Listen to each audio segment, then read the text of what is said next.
किरण अपने मामा के यहाँ से ट्रेन से घर आ रही थी।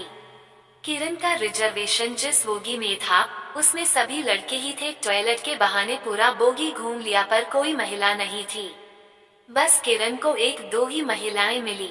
अब किरण का मन घबराने लगी। किरण भय के कारण कांप रही थी। रात हो चुकी थी। पहली बार किरण अकेली यात्रा कर रही थी, इसलिए उसको भय लग रहा था और उसने खुद को सहज रखने के लिए चुपचाप अपनी सीट पर बैठ गई और अपना मोबाइल को देखने लगी। उसमें बैठे युवक कहीं जा रहे थे और उसमें हंसी मजाक हो रहे थे। किरण भय के हो गई, कारण अनचाही सी।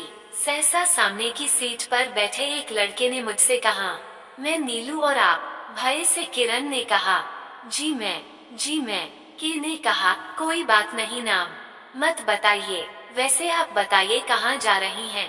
किरण ने धीरे से कहा, मैनपुरी। अच्छा, आप भी मैनपुरी से हो? मेरी ती यहाँ चाची हैं।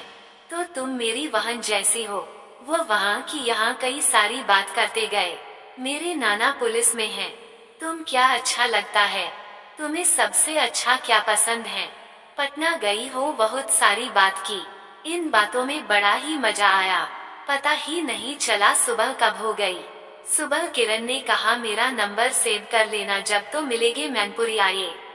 नीलू ने कहा, कैसी मैनपुरी बहन? भी तो मैंने आपको डरते देखा तो झूठ मूठ के रिश्ते बनता गया।